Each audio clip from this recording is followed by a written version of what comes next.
Well, we'll just take that money that you've made and roll it into the next album. When did you get money? That's what I'm saying. We rolled it into the next album. We still rolling it into album? It just keeps going. Okay, it keeps fair rolling. enough. What's up, MuchMusic? Sade here, and I'm seated with royalty in more ways than one. We have trailblazers in the world of punk rock and MuchMusic OGs, soon-to-be Canadian Music Hall of Famers, Dave and Cone of Sum 41. When really it's closer than it is too far. 'Cause I'm in too deep and I'm trying to keep up above in my head instead of going under. How you doing? I'm great. Welcome back to your home here on Queen Street West. Yeah. Thank you. The imposter syndrome kicked in real hard with that intro. Did it really? Yeah, I was like, nope. No, look back at all you've done, how far you've come. It's been an amazing journey, and like you guys have accomplished so much. So you definitely deserve your flowers, and I need to give it to you here, especially at MuchMusic. Thank you. It's good to be back. A lot of history here. Yeah, absolutely. Yeah. I was gonna ask, like, do you have any favorite memories from MuchMusic? You've been here quite a few times, so. I mean, yeah, the MMVAs, we Yeah. used to come pretty much every year in the earlier days. So that was always cool because to be on MuchMusic when we were like 21 or whatever, 20 years old, was exciting. So, like, because we grew up with MuchMusic. Yeah, that's cool. I think it's a core memory for many of us to even just be watching MuchMusic and watching you guys on MuchMusic. I think a lot of us remember those days, so thank you for that, and I'm glad you guys made it on. Yeah. So throughout this journey, this is your last tour. You're on the Canadian leg now. Another 13 shows to go. I'm gonna ask you a question that everyone hates, but therapists like to ask. How do you feel? Ooh, broad. Yeah. Yeah, That's why they hate that question. just every emotion, to be honest. Like, of course, we're sad, we're sorry, we're feeling that, but also there's like a beauty to it and a goodness to it. So, and a freedom to it, right? To seeing the end of something. And also at the point we're at, we're not strained relationship-wise, anything like that. We're feeling good. We're on a record that, thanks to everybody listening and streaming, has done the best ever since this lineup has been together. So it's a great way to bookend and a good time to go out because we're kind of on the top of the game right now. Also ending in Toronto, because we're from Ajax. Right. Yeah. It's a big deal because we've never ever headlined the Scotiabank Arena. Oh no. Ever. Okay. And then we're doing two of them. Yeah. We opened for Billy Talent in 2013, and that was the only time we ever played it. So it's a big deal for us to play 2 nights at the Scotiabank Arena. The thing is, for some odd reason, we haven't toured Canada a ton in the last at least like 10 years or whatever. So it's gonna be cool to like tour our home country in the winter too. Yeah. That's amazing. We all You get the love full traveling in the Canadian winter. experience. Yeah. So you guys, like I said earlier, you'll be inducted into the Canadian Music Hall of Fame. Big deal, and I know it's an honor.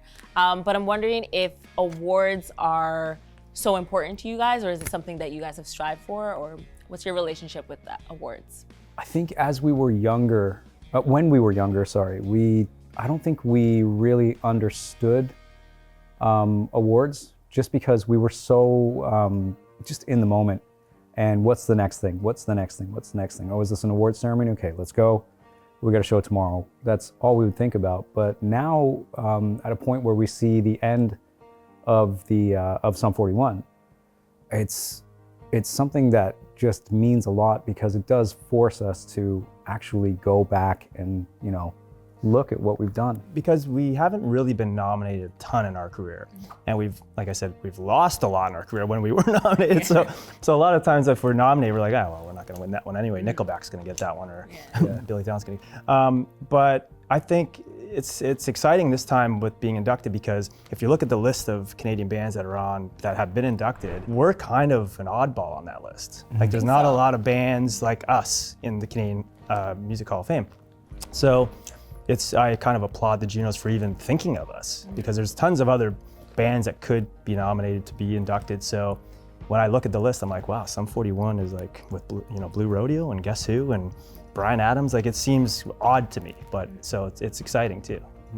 Do you guys remember the moment that you heard you'd be inducted? Was that what did you think at the time? We didn't know what to think because our manager pulled us into a room and was like, something is about to happen. Oh And we were You're like, is it good? Is it bad? Automatically, I think you and I go to like, this is awful.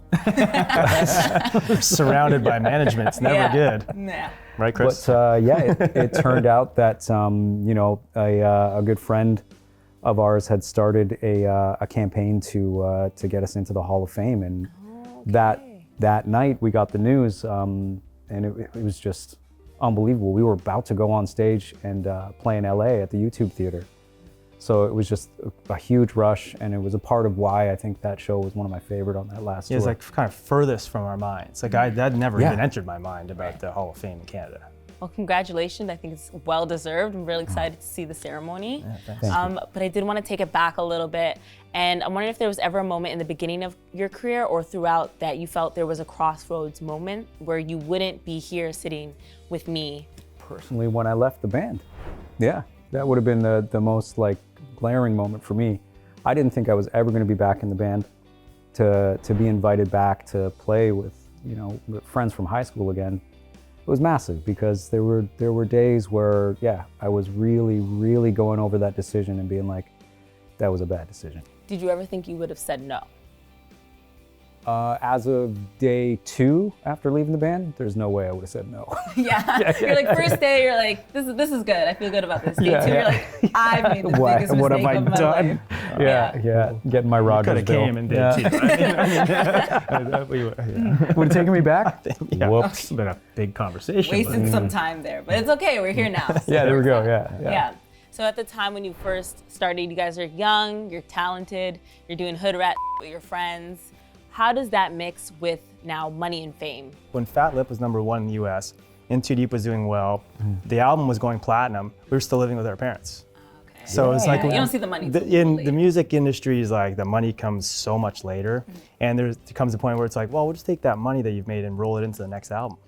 So we When did you get money? that's what I'm saying. We rolled it into the next album. We still rolling it into album? It just keeps going. Okay, it keeps fair enough. rolling. All right, I'll wait. He's never seen this money. So yeah, it was like one of those things of like everyone's like, wow, you guys are #1. You guys are on MuchMusic at #1 video. Like, yeah, but I'm still living with my parents. So that kind of stuff, I think there's like a misconception with the music industry of like what bands actually get. I mean, we made enough money to be able to move out of our parents' house. Right. That was nice. And but yeah, it was. I think Fat Lip going #1, that kind of changed our whole life though, because then we all of a sudden we'd walk down the street and people would be like, those are those guys. Yeah. And so that changed everything. Fat Lip. And you don't really need money because people are just giving you free stuff. Yeah, I mean, Free shoes, Yeah, free pants, free. and also it's important to get a perspective of what your measure of success is as a human being. So yeah. So I mean, you could be like there's a heavy metal band that is unhappy even though they've had complete global success and hundreds of millions worth of sales, but there's a chip on the shoulder, right? The biggest thing for us too is we were doing it because we loved it and we were having fun. Right. Like so, with like the money thing we didn't. That was like for the business people. Yeah. Right. We just hopped in a van and just went and just played, and because we were having fun, and that's why we were doing it. So that we didn't even think about that kind of stuff. When you did get paid, did you make any ridiculous purchases or any purchases you maybe wouldn't make right now? It wasn't ridiculous, but I sent my parents to the Mayan Riviera. Oh, But that's really nice. See, Very nicest nice. man in rock. nicest guy in rock. yeah, but I could have used that money, Dad. But no. I sent my But- parents to Niagara Falls. No, just- There you go. I don't know, ridiculous Yeah, purchase. no. Our drummer Steve at the time, our first drummer, he bought this condo that had like gold flecks in all the paint, like gold chips and all the paint. Yeah. And so when you Like looked real at gold? real gold, Real like, gold. yeah. Yeah. And so when you walked around his house and you kind of looked at a certain angle, you'd see the shiny gold in the paint. Yeah. That's ridiculous. That is ridiculous. But I'm gonna write it down as something to do with my next paycheck. That'd be There you really go. cool. There you go. They're like, is that gold? Yeah, it's rock star life I'm living. And I think he's still got it up for sale. That's interesting. Been like 20 years. Does he still own that? No, he doesn't own it. He's like, I'll never like, he sell lives it. in It's Australia. memorabilia now. So as bassist and guitarist, what qualities do you think you need to have in order to be so fluid? I mean, you guys have been called hop, punk, metal. Like you guys have gone through so many different genres. How have you achieved that fluidity in your skill? We were fans of everything when the band started, and even before him and I were in the band, like we were. I mean, in the '80s, where it was all hip hop, like old school hip hop, and then it was metal, and it was grunge for me and Derek, and then punk rock came in, and so it's just being a fan of all kinds of music that we wanted to kind of put into our own.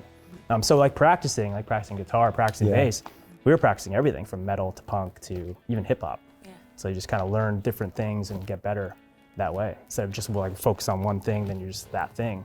We focused on many things. Yeah, and we've always had a love for grooves as well. So like massive fans, like collectively, of old school hip hop, stuff like that. So just understanding pockets, when to play ahead of the beat, when to play it at the back of the beat, stuff like that. You know, it's just stuff we learned from being influenced by what we were subject to when we were kids. Yeah. What about you? I think with like, I can't help but study music while I listen to it now. Right. Like if I'm hearing like a Motown song, I'm listening to the bass, I'm like, what's that bass player doing? Like I'm always analyzing everything with music, and I think it's just because now we've been a musician and we've been in this band for so long that I can't help it. Like I can't just listen to a song anymore. I have to hear different things in it. And be like, wow, that's really interesting, or that's really boring, or you know, I would have done something different. Experience for you? No, I kind of like it. Yeah. Because I'm also learning. I'm like, Right. oh man, I should try something in one of our songs like that. Right. So you're like kind of getting inspired too. Oh, okay. I have to keep quiet about that stuff now too, because like people in my family are like, can't you just listen? Yeah. Like, just listen. Yeah. Oh, but did you hear that part with yeah. Yeah. The little ding ding. Like, That bell. I can't hear the bell. It's there. It's there. You just put it on headphones. You're like, wait, let me just hook up the system. Yeah, I felt that way with because I went to school for journalism.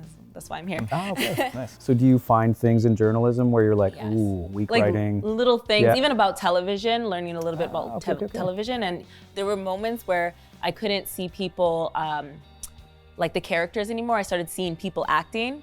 I was gonna say if that was something that you guys ever embody, if you feel like the same person on stage as you do off stage. I'm definitely more outward on stage. That's yeah. for sure. Yeah. Like I think all of us are. Yeah. Like even if you met Derek, the way he is on stage as a front man, he is very quiet off stage. Yeah. I think we all are. I think in a way we're all Yeah, in a like way. quiet-ish, but when we go on stage, it's like full on. But does that transition happen as soon as you get on stage, or are you kind of a little bit more hype beforehand? It's a build-up, yeah. Yeah. It's a little bit of a build-up. Like we listen to loud music and warm up, and it's definitely a build-up, I'd say. So as we're moving into the next chapter, are there any side quests you guys are looking forward to exploring that doesn't involve music? All the side quests. We've been doing the main story for almost 30 years now. So yeah, we're ready to kind of, I don't know, I'm ready to go and check out a bunch of things that I've always wanted to do, and then hone in on one that really like makes me happy, like music does. Yeah, I think music is going to be, I mean, for me anyway, it'd be the number one thing. Yeah. Like we got out of high school, we got signed, and we went on the road. Right. So we've only really done this, and we never went to college. Like you. So this was our education, was like being in this band. So yeah, I don't know what we're all going to do, but I think all of us will probably be in music at some point. Yeah. I mean, I already do voiceover and stuff like that. So I mean, maybe go deeper into that, and yeah, just enjoy life and find some new passions and hobbies, and things to do. Make sure to keep us updated. We'll be watching. I'll be knocking on that. Let us in. This plant I just grew from a seed. Yeah, you gotta promote this stupid thing I just did. We might have you in here just to like do something fun, your new hobby. Perfect. Is there anything on this last tour that you are doing that because it's the last tour, or anything that you haven't done on tour before that you're like, okay, well, this is the last one, it's now or never? We've pulled out songs in the set list. We pulled out a song that we've never played in our whole career. It was like one of the most requested songs, but we never played it. It's called Newts, and we started playing it in Europe, and we're going to continue to play it. But also, I'm excited that we have Gob back, because Gob is a band that we opened for in the 90s, and now they're opening for us on our final tour. And Pup, who's like not a newish band, but like newer than we are. So I'm really excited about this lineup across Canada. Yeah, I mean, I think mentally, it's a new thing for all of us too, because we tend to take our shows very seriously and make sure that we're always on point for them. So, I mean, this last tour, it's been a lot more light, thanks to, I think, the love and the energy coming off of the crowd. So for me personally, I'll definitely stop judging myself and overanalyzing what I'm doing and just enjoy the moment. And really, really, if I do get into that headspace, it's really quick to just, you know, look at somebody and get out of it. And it's been like that this entire tour. Are there any bands you are passing the torch to? Ooh. I mean, we never really considered ourselves torchbearers, to be honest.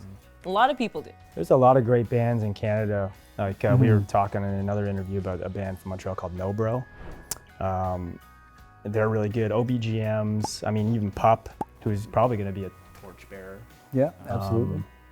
A lot of good young punk bands, like even the Anti-Queens. I mean, they're not. They've been around a while.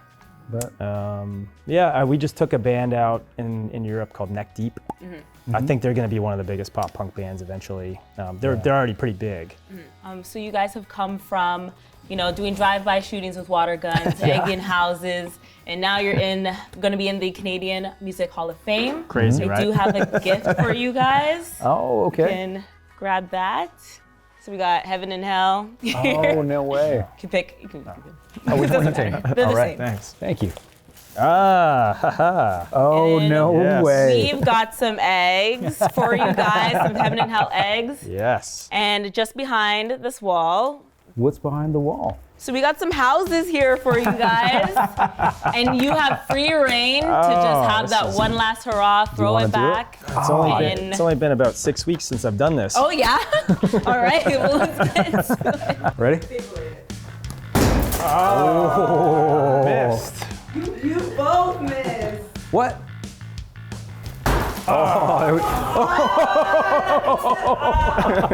Feels. That's like extra. I gotta say, it feels pretty good actually. It does, actually. This feels great.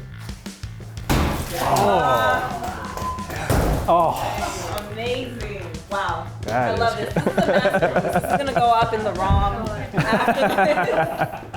Amazing. Thank you guys so much. Thank you so much. That was great. It's nice having you guys too. And congratulations on everything you guys have accomplished. Thank you so much for everything you guys have contributed to Canada and globally and in the realm of punk, rock, metal, emo, every genre. Thank you. Thank you. Crazy. Thank you so much for being part of an institution in Canadian music. I'm glad you guys enjoyed this because this is crazy. I was like, Favorite interview Oh yeah? Yeah. ever. Yeah.